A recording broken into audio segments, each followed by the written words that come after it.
Okay, time for a quick update. So we've been going out diligently every day collecting sap, and some days we get 5 gallons, some days four, some days eight. Today we got 11. So far, that brings our grand total up to 52 gallons of sap. So you see these two containers right here are both full. Those were collected this morning. I am going to boil them off today. So since we were last here, you will see there was a bit of a change in my setup. I used to have another stainless steel tray sitting on top of the one you're looking at there that was a preheater. And I would use a pan to dip the pre-warmed sap out and dump it into the boiling chamber. Um, I have since modified the way I do that simply by taking a piece of aquarium tubing, uh, starting a siphon out of that jug, and I'm using this little hobby clamp here to work as kind of a valve of sorts to restrict or open the flow.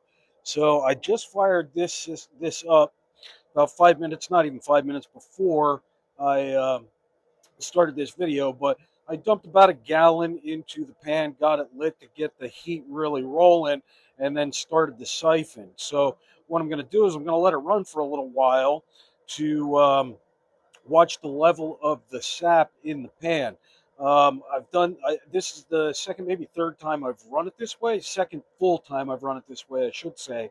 And what I have found is it's not it's not exactly easy to regulate the flow, but it can be done.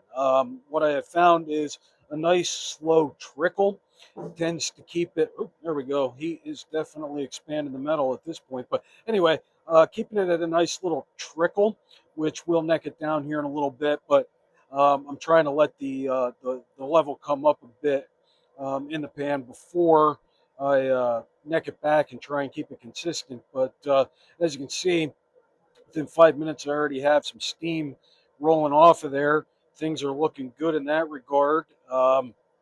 So, um, yeah, really all I need to do to restrict the flow here is just give this a squeeze,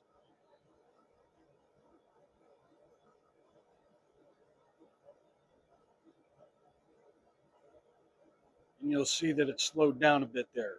So I'll keep an eye on it. I might have to open it back up a little bit and get a little bit more flow going in there. That might be the ticket right there. I'll just keep an eye on it here over the next 30 minutes or so. But here we are off to our next round of boiling. Now, well, I've got you here. So, like I said, we've collected so far 52 gallons, and boiled all that off but 11 that I collected today. And I've boiled it all down to a concentrate, which is probably about a gallon and a half, perhaps 2 gallons. Filtered it off last night for the first time to make sure I got all the niter and other such things out of there. Put a little light in there. And those black spots you see on the bottom are scorch marks left behind from doing tomato sauce, spaghetti sauce last summer. But nonetheless, there it is. It's nice and clear. It's probably going to boil down to half of that volume, but I'm just going to keep going until the trees are done, and see what we finish off with. I suspect we'll end with at least a gallon. So getting near the end here, I suspect the daytime temperatures are supposed to go up here throughout this week. So at night, it's not supposed to get down really below 40. Um, so sometimes that triggers the end of sap season. Another thing is the trees. I've noticed a few of them are starting to bloom. The flower buds are starting to swell. That's another thing that will indicate that the end is really near for them. But having said that, the red maples, which haven't really been producing very well up until this point.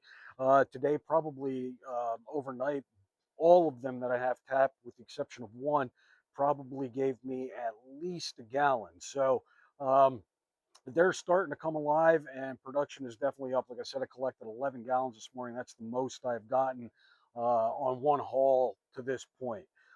So we're going to continue to boil them down and keep it going strong, and until I have another update, we'll check in later. Thanks for checking in. Bye.